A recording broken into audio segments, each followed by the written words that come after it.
こんにちは、アリスチャンネルです。今回の本は聖なる予言という本です。人間関係に疲れた人にぜひおすすめです。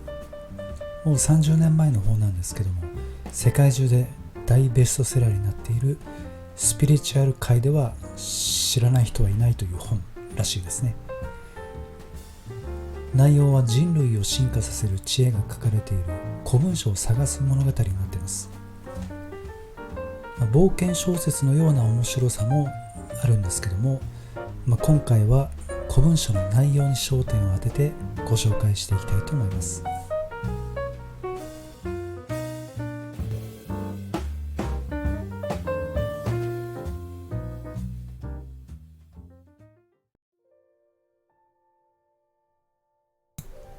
今までの人生を見つめ直そうと思った主人公は、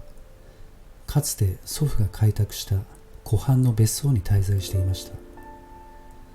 ちょうどその時、久しく連絡の途絶えていた女友達から、ペルーで発見された古文書のことを話したいと連絡が入り、6年ぶりの再会を果たします。彼女によれば、その古文書は紀元前600年前のもので、人間社会の大変革を予言していて、まさに今その大変革が始まろうとしている。その古文書は9つに分かれていて、それぞれに人生の知恵が書かれ、人類はそれを順番に理解していくというのです。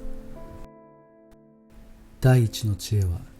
何かを追い求める感覚となって表面化してくる。私たちは人生にもっと充足感を求めているものの、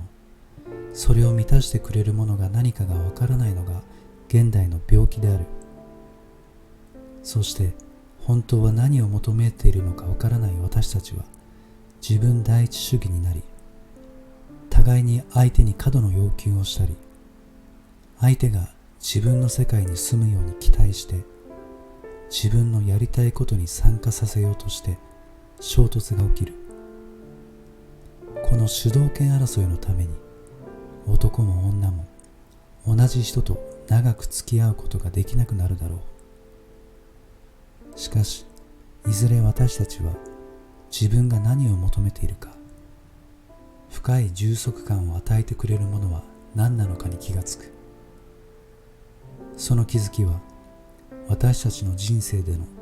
偶然の一致に気がついたときに始まる。ここでちょっと本から離れます。偶然の一致といっても分かりにくいと思うんですが、例えば連絡しようと思っていたら、その人からたまたま連絡が来たとか、ちょうど思い浮かべていた人と偶然出会った、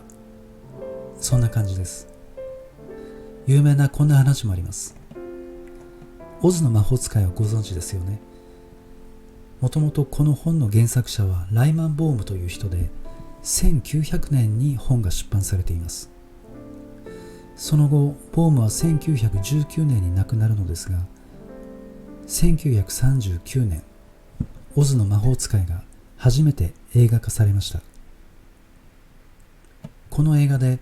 魔法使い役を演じる俳優が着る服を探していた監督は、とある古着屋でちょうど良さそうなコートを見つけました。撮影が始まって、魔法使い役の俳優がたまたまコートの内ポケットを裏返しにしたところ、なんと原作者ボームの名前があったそうです。驚いた関係者たちがボームの未亡人に見せたところ、そのコートは確かにボームが着ていたものであると確認されたそうです。数ある偶然の中から意味がある偶然に気づくのが大切なんだと、この本は言っています。さあ、本に戻りましょう。そしてこうした偶然の一致は単なる偶然を超えていると私たちは思い至り、まるで説明できない力に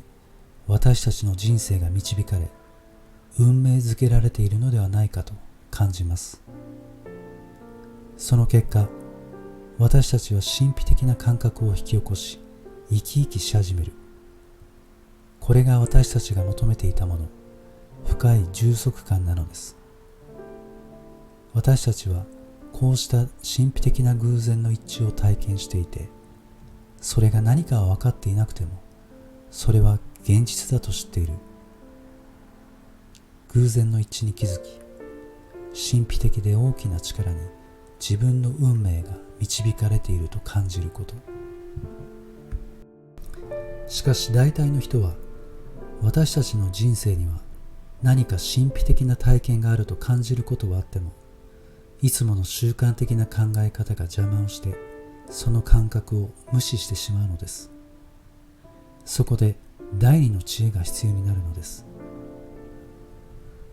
私たちの意識の歴史的背景を見れば、それが本当だと分かってくるのです。前の時代の人々の現実を理解することによって、私たちはなぜ自分たちが世界を今見ているように見ているのか、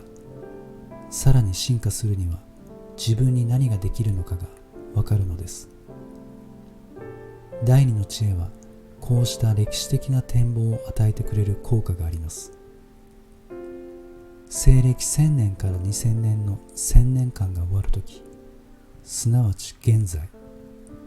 この1000年の歴史を全体として見ることができるようになります。そしてこの1000年の後半の500年間、つまり私たちが近代と呼んでいる時期に作られたある思い込みに気がつくようになる。偶然の一致に気づき始めているのは、この思い込みからの覚醒である。思い込みを理解するには、まずあなたが紀元1000年に生きていると想像してみてください。私たちが中世と呼んでいるこの時代の現実は、キリスト教会の権力者によって定義されているということを理解してください。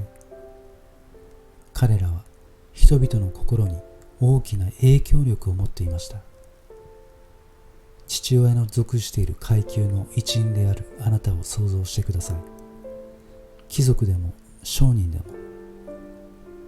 そしてこの階級に一生縛られると知ってください。しかし、どの階級に属していようと、あなたはすぐにこうした社会的な地位は宗教的な現実に比べれば二次的なものだと気がつきます。神は人類を宇宙の中心に置き、その周りを宇宙全体が取り囲んでいると教会は説明しています。しかもそれはたった一つの目的である魂の救済を得るか失うかのためです。あなたの人生ではこの神の力か悪魔の誘惑のどちらかを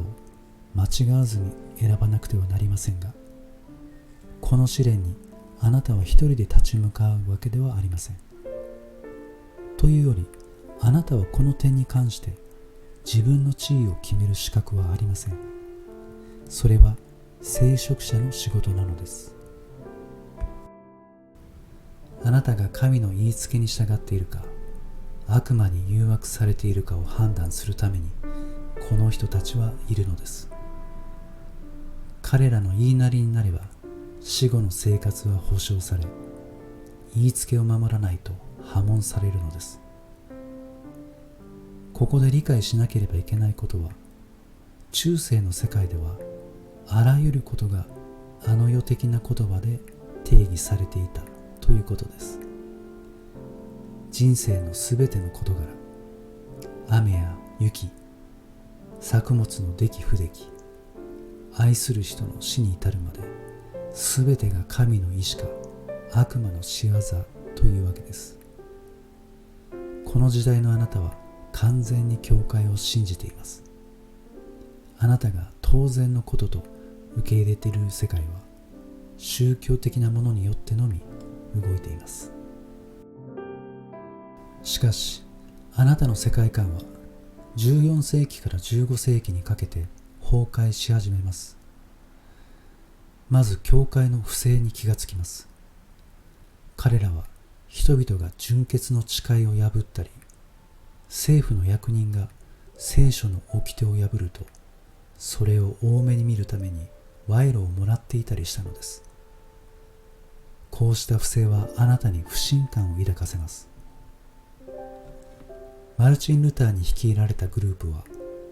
もう人々の心を支配するのはやめろと教会に要求し、反乱は成功します。何世紀にもわたって教会は現実を定義してきましたが、その教会は信用を失い、世界は疑問の海に投げ込まれます。太陽は地球の周りを回っているのではないことを天文学者は証明し、人類は宇宙の中心という地位を失ったのです。天変地異も愛する人の地も神や悪魔のせいではなかったことを知ったあなたは不安を感じます。今まで当然と思っていたすべてのことを新しく定義し直すことが必要になりました。こうした気づきとともに近世が始まりました。現実を発見する方法を科学的手法と呼び、この方法で武装した探検家を人類は送り出しました。しかし探検家たちは神の新しい姿や新しい人類の目的は持ち帰ることはできませんでした。そこで私たちは互いに顔を見合わせて言います。さて、探求者たちが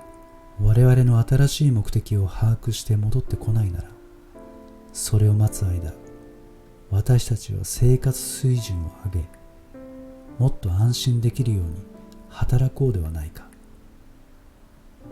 我々は400年前にそうすることにしました。物事を自分自身に委ね、地球を征服し、資源を生活の向上に利用することに夢中になって、迷子になった感覚を払いのけました。そしてこの1000年の終わりになった今、何が起こったのかやっと見えてきました。失った宗教的な安心感の代わりに経済的な安定を追求しているうちに、我々は自分を見失ったのです。より快適な生活をするために働くことが生きる目的となり、我々は最初の質問を忘れてしまいました。我々は自分たちが何のために生きているのかまだ知らないということさえ忘れてしまったのです。人々がどれほど思い込みを持っているかわかりますか？仕事に取りつかれ、ゆとりがなく、ストレスから来る病気になってもペースを落とせない人がどれだけいますか？私たちは自分たちから目をそらすため一生懸命仕事をし、自分が生きている理由を知らないという事実を思い出さないようにそうしているのです。第二の知恵は歴史的時間に対する我々の意識を拡大させます。単に自分の一生ではなく、1000年全体の見地に立って文化を観察する方法を私たちに教えてくれます。それによって私たちに自分の思い込みを気づかせ解放します。あなたは今この長い歴史を体験しました。あなたは経済発展への強迫観念に気づかなければなりません。第二の知恵は歴史的視点を持って思い込みから覚醒することです。私たちが何のために生きているのか見失っていることを理解すれば、神秘的な偶然の一致に気づくことができ、何かが起きているのを感じるようになるのです。第三の知恵には物質的世界の新しい理解の仕方が書いてあります。中世の世界観が崩壊し、自分たちが見知らぬ世界に生きていることに気がつきました。私たちは何かを信じるには手でつかめる証拠が欲しくなったのです。物質のあらゆるものに名前をつけ、宇宙がどのように動いているのか発見しようとしました。私たちはずっと具体的な問題のみに目を向けてきました。その方が私たちの存在を確かなものにしてくれるように思えたからです。そのため科学者たちは不確実なもの、神秘的なものを排除しました。ニュートンは宇宙は常に予測可能な方式で動いていると結論しました。長い間それしか証明されなかったからです。何の因果関係もない偶然の出来事は単に偶然だとしたのです。その後、宇宙の神秘に対する2つの発見がありました。量子力学とアインシュタインの発見です。アインシュタインは私たちが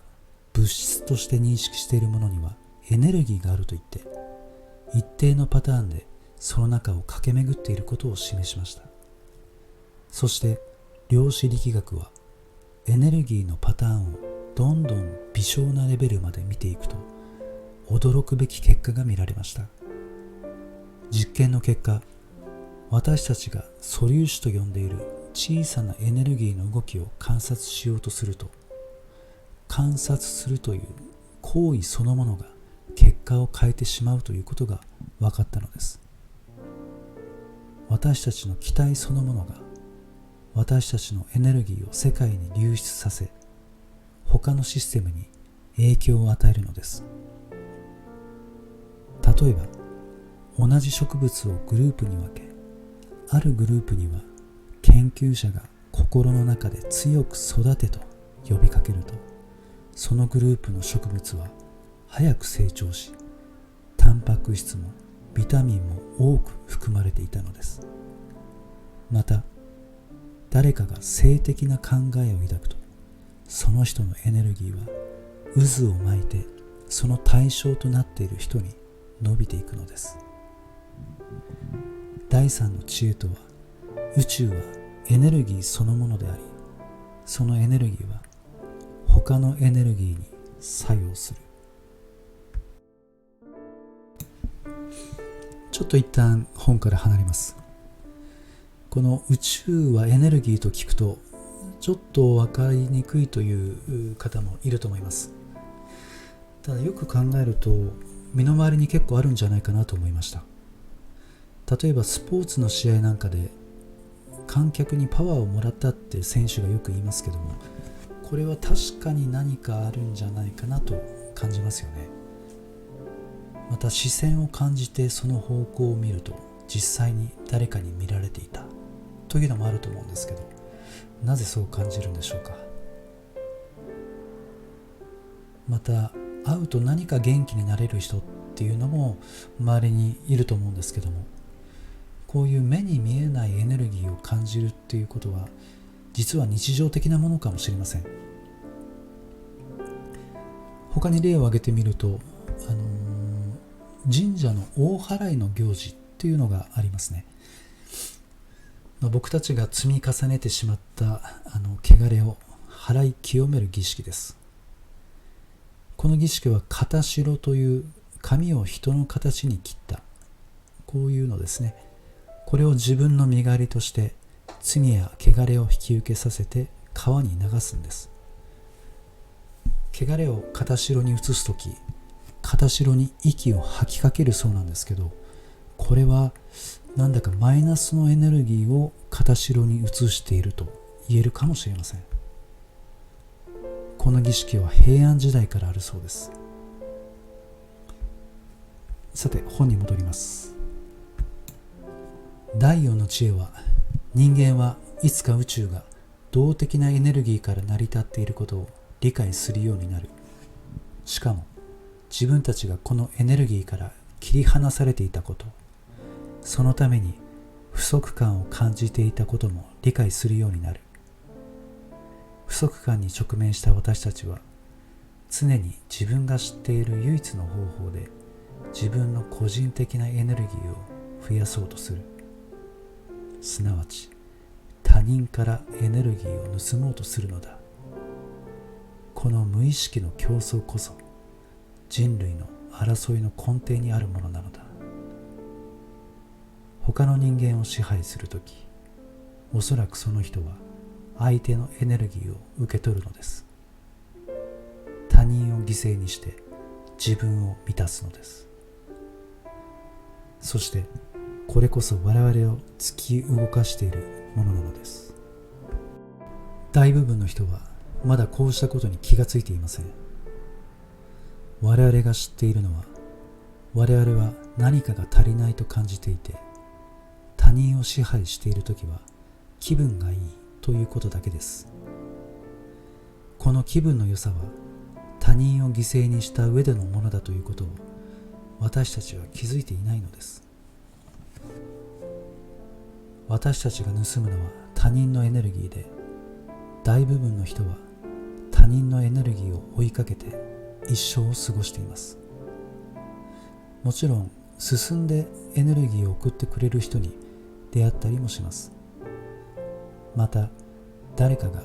自分の状態をあなたに何とかしてもらいたくて、自分のエネルギーをあなたに与えることもあります。それであなたは力を得たように感じますが、大抵長くは続きません。大部分の人はエネルギーを与え続けるほど強くありません。だから男女関係も最後は権力闘争になってしまうのです。互いのエネルギーを結合させ、その後すぐに誰がそれをコントロールするか戦い始めます。そして敗者が常に対価を払うのです。第4の知恵は、人類はずっと無意識のうちに宇宙のエネルギーの中で私たちに開かれている部分、つまり私たちの間に流れているエネルギーを争い合ってきたということを伝えています。家族の些細な争いから会社や国家間の争いまで全てに当てはまります。不安と無力感のために他の人のエネルギーを盗まなければならないということです。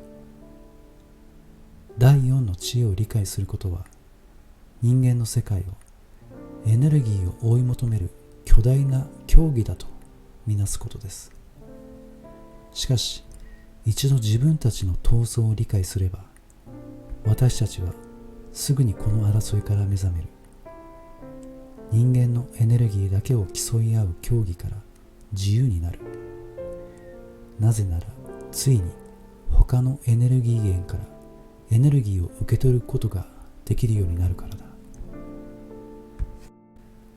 他のエネルギー源の第一は食べ物である。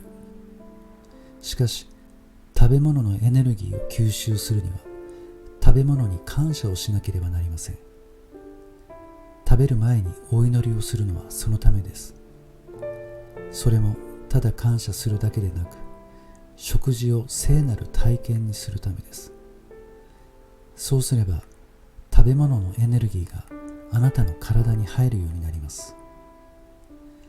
この方法でエネルギーが増すと、あなたはすべてのものの中にあるエネルギーに敏感になります。そうすると、食べなくてもエネルギーを取り込むことを学びます。心を開き、天とつながり、感謝の気持ちを持つのです。自分がエネルギーに満たされた感覚になり、すべてのものに愛を感じるのです。意識して愛そうとするのではありません。愛があなたの中に入ってくるのを許すのです。あなたが物の美しさと個性を感じると、あなたはエネルギーを受け取ります。そしてあなたの中に愛が入ってくると、あなたはそうしたいと思っただけでエネルギーを送り返すことができるのです。エネルギーとつながると幸福を感じ、それから愛を感じます。でも、あなたが思うほど簡単ではありません。エネルギーと永久的につながるようになる前に、もう一つ越えなければならないハードルがあります。覚えていますか？第4の知恵は、人はいつも何か不足していると感じて他人をコントロールして相手のエネルギーを奪おうとしています。第5の知恵では、別のエネルギー源があると言っていますが、それとつながっているためには、自分が他人をコントロールするために使う特別なやり方に気づき、それをやめなければなりません。なぜなら、この癖に陥ると、私たちはエネルギーの源から切り離されてしまうからです。この癖を断ち切るのは容易ではありません。最初はいつも無意識だからです。この癖を捨てるための鍵は、その癖を完全に認識することです。他人をコントロールする方とは、私たちが子供の頃、人の注意を引き、エネルギーを自分に引き寄せようとして学び取ったもので、私たちはそこから抜け出せなくなっています。その事実を見ることによって、私たちは自分の癖に完全に気づくことができるのです。この方を私たちは何回も何回も繰り返します。私はこれを無意識のコントロールドラマと呼んでいます。これをコントロールドラマと呼ぶのは、映画のワンシーンのような、私たちが子供の頃にシナリオを書いた見慣れた一つのシーンだからです。私たちはそのシーンを無意識に日常生活で繰り返し演じています。自分に分かっているのは、同じ出来事が何回も自分に起こるということだけです。問題なのは、そのワンシーンを何回も繰り返していると、私たちの人生はそこから先に進めないということなのです。第6の知恵。誰にとっても自分を明らかにする第一歩は、自分のコントロールドラマに気づくことです。自分自身をよく見て、エネルギーを操作するために自分が何をしているか発見しなければ何も進展しません。過去を振り返って、子供の頃の家庭生活を思い出し、自分の癖がどのように形成されたのかを見なければなりません。そのきっかけがわかると、自分のコントロールドラマの型をはっきり意識できます。覚えておいてください。家族のほとんど全員が自分のドラマを演じていて、自分の特定のドラマを作り出すのは常に自分と家族との関係からです。こうした家族間のエネルギーの動きに気がつくと、私たちはこのコントロール戦略から抜け出して、本当に起こっていることが分かるようになります。コントロールドラマの型は4つあります。人は誰でも攻撃的に人の注意を自分に向けさせるか、受け身的に人の同情や好奇心に働きかけて注意を引いてエネルギーを得ようとします。例えば、もし誰かに言葉や暴力で脅かされると、あなたは自分に悪いことが起こるのではないかと恐れて、相手に注意を払わざるを得なくなります。その結果、相手にエネルギーを与えてしまいます。あなたを脅かしている人は、あなたを最も攻撃的なドラマに引っ張り込むのです。これを脅迫者と呼んでいます。一方、もし誰かがあなたに自分に起きたひどい出来事を話し、いかにもあなたに責任があるかのように匂わせ、もしあなたが助けなければこのひどい出来事はずっと続くと訴えたとしたら、この人は最も受け身なレベルでコントロールしようとしています。このドラマについて少し考えてみてください。一緒にいると何も理由がないのに、あなたに罪悪感を感じさせるような人はいませんでしたか？それはあなたが被害者のドラマに巻き込まれたのです。彼らの言動すべてが自分はこの人のために十分尽くしていないという立場にあなたを追い込みます。だからあなたはただ一緒にいるだけで罪悪感を感じるのです。また尋問者もドラマの一つです。この方法でエネルギーを取る人は何か誤りを見つけ出すという特定の目的を持って質問しては他人の世界に介入します。誤りを見つけると尋問者は相手のその点を批判します。そして尋問者の周りにいると自分のことが急に気になるようになったのに気がつきます。そして尋問者の言動に注意を払い、何か間違ったことをして尋問者に見つからないように気をつけるのです。この精神的な防御が尋問者に望み通りのエネルギーを与えてしまうのです。こんな人のそばにいた時のことを思い出してください。あなたはその人に批判されないように行動しがちではありませんか？彼はあなたに自分を失わせてあなたのエネルギーを吸い取るのです。それはあなたが相手にどう思われるかによって自分の行動を決めているからなのです。そして最後のドラマは傍観者です。あなたのドラマが傍観者だと仮定しましょう。あなたは自分にエネルギーを呼び込むため心の中でドラマを創作し、自分の内に引きこもり神秘的で秘密めいてみせるのです。あなたは誰かがこのドラマに引っ張り込まれて何が起こっているのか探り出してくれないかと待ち望んでいるのです。でも誰かがそうしてくれてもあなたははっきりしないので、その人はあなたの本当の気持ちを分かろうとして大変な苦労をします。そうなると彼はあなたにかかりきりになり、その結果彼のエネルギーはあなたの方に行きます。長い時間彼を引きつけ困らせておけばおくほどあなたはたくさんエネルギーを受け取るのです。残念なことにあなたがそう振る舞っていると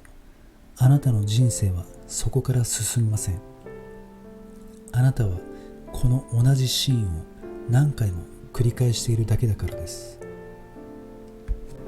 どの人のドラマもこの分類のどこかに当てはまります。ドラマは順番に脅迫者、尋問者、傍観者、被害者。場合によってドラマを使い分ける人もいますが、ほとんどの人は何回でも繰り返す支配的なドラマを一つ持っているものです。それは子供時代に家族に対してどれが一番効いたかによって決まります。もしあなたが子供で誰かがあなたの心や体を傷つけて脅かしエネルギーを奪い取ろうとしていたら、よそよそしくしているだけではうまくいきません。あなたが心の中で何を考えているかなんて彼らの知ったことではないからです。彼らは強く出てくるだけです。ですからあなたはもっと受け身になって被害者のドラマを演じざるを得なくなります。相手の情に訴え、彼らがしたことに対して罪悪感を感じさせようとするのです。それもうまくいかないと子供の間はじっと我慢し、十分に大きくなった時に暴力で応戦します。またあなたが子供で、そして家族は皆仕事か何かで忙しく家にいなかったり、あなたに十分な注意を払っていなかったとします。あなたはどうしますか？よそよそしく振る舞っても家族の関心を引くことはできません。彼らは気づかないでしょう。注目とエネルギーを向けさせるためには質問をし、詮索をし、こうした冷淡な人の欠点を見つけ出す方法に訴えざるを得なくなります。これは尋問者がやっていることです。そうです。傍観者は尋問者を作り、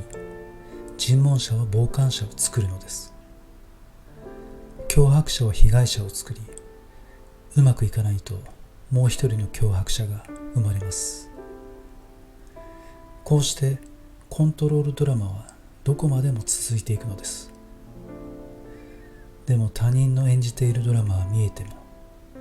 自分はそんなものとは関係ないと思いがちです。先へ進むためには、この錯覚から抜け出さなければなりません。私たちはほとんど全員、少なくともある一時期はこうしたドラマにはまり込んでいます。一歩下がって自分自身をじっくり眺め、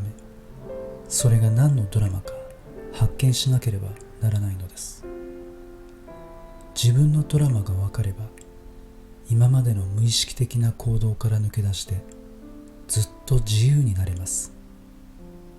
つまり私たちがその家族に生まれた霊的な理由が分かります。私たちは両親から肉体だけをもらったわけではありません。霊的なものも受け継いでいるのです。両親の人生はあなたが何者かということについて消しがたい影響力を持っています。本当のあなたを発見するには、本当の自分は両親の真実の愛だから始まっていることを認めなくてはなりません。これがあなたが二人の間に生まれた理由なのです。彼らがどんな生き方をしてきたのか、高い視点から見ることです。エネルギーの争奪戦の向こうにある家族の心理、自分は何者なのか、何をしているのか、どこに進むのか明らかになります。あなたの人生は動き始めるのです。あなたを支配していたコントロールドラマをやめると、習慣的に頭の中で組み立てていた言葉はやむことでしょう。内なるエネルギーに満たされると、あなたのより高い部分から今までとは違う種類の考えが心に流れ込みます。これがあなたの直感です。これはあなたの心の後ろ側に現れ、時には白チュームやビジョンとなって現れることもあります。それはあなたを導くためにやってくるのです。今直面している問題に気がつきさえすれば、あなたはどうすべきか、どこへ行くべきかの直感的な指示を必ず得ることができます。これが起きない唯一の理由は、あなたが間違った問題を心に持っている時です。人生で難しいのは答えを得ることではありません。あなたの現在の問題を認識することです。何が問題か正しく分かれば答えは必ず出てきます。意識的に自分を進化させ、宇宙があなたに与える直感やイメージに注意を払うことです。そうすると何をすればいいか導きを受けることができる。偶然の一致が起きて私たちをその方向へ動かしていく。あなたはその流れに乗るのです。これが第7の知恵です。第8の知恵は人間同士の新しい関わり方について教えてくれます。子供をありのままに見ることです。しかし子供は無条件に私たちのエネルギーを必要とします。子供にとって最悪なのは、子供を強制しようとして子供のエネルギーを奪い取ることです。これはすでにあなたが知っているようにコントロールドラマを生み出します。どんな状況でも大人が必要なエネルギーすべてを注ぎ込めば、子供はエネルギー争奪のドラマを学ばなくて済みます。言葉がわかる年齢の子供なら、その子供たちを話題にするときは会話の仲間に入れなければなりません。それに私たちは自分で完全に面倒を見られる人数以上の子供に責任を持つべきではありません。それは一人の大人は一度に一人の子供にしか注意を向けられないからです。子供は他の子供からではなく、大人から世界のことを学ぶ方がいいのです。あなたが忙しいときは誰か他の人が面倒を見てもいいのです。全部のエネルギーが両親から来る必要はありません。しかし誰が子供の面倒を見るにせよ、子供には1対1の注目が与えられなくてはいけません。また私たちが汲み取る神秘的なエネルギーは男性と女性を兼ね備えています。つまり進化し始めるとき、私たちは自動的に異性のエネルギーも受け取り始めます。これは宇宙のエネルギーから自然に入ってきます。しかし用心しなければなりません。もしこの異性のエネルギーを直接与えてくれる人が現れると、私たちは宇宙のエネルギーの源から自分自身を断ち切ってしまうことがあるからです。私たちは本来異性のエネルギーに惹かれやすいのです。異性がやってきて一緒になると溢れるような幸福とエネルギーを与えてくれるからです。この幸福感とエネルギーは宇宙の完全なエネルギーとよく似ています。しかし実際はただ自分にない異性エネルギーを求めている人間同士が一緒になっただけなのです。二人の人間が自分たちが達成したと思っているこの完成した人間の問題は、二人の人が必要だということです。一人は女性のエネルギーを供給し、もう一人が男性のエネルギーを持ち寄っているのです。その結果、この完全な人間は二つの頭、二つのエゴを持つことになります。二人の人間が自分たちが作ったこの完全な人間を支配したいと思い、権力闘争に発展していくのです。そして最後には、自分の行きたい方向へこの完全体を導いていくには、相手を無視しなければならなくなります。もちろんこれはうまくいきません。多分昔は二人のうちどちらかが相手に喜んで服従しました。それは多くの場合女性でした。しかし私たちは目覚めつつあります。誰も他の人に従属したいとは思っていません。この問題を克服するため、まず最初に自分自身で完全にならなければなりません。それには時間がかかりますが、でもそれができればこうした問題に二度と巻き込まれなくなります。これは簡単ではないことも覚えておいてください。特に今の相互依存関係を打ち破らなければならないときは大変です。エネルギーを引き離す作業は辛いですが、やらなければなりません。そして依存関係の初期に体験した幸福感を一人でいるときに体験し始めるのです。それができれば、あなたは本当にふさわしい恋愛関係を見つけることができます。第五の知恵で、人間は愛を受け入れればエネルギーを送り返すことができると言っているのを覚えていますか？私たちがある人を称賛し、その姿がより存在感を持ち始めるまで真剣に見つめ続けると、その時私たちは彼にエネルギーを送り、元気づけることができます。もちろん最初は自分自身のエネルギーを高く保つことです。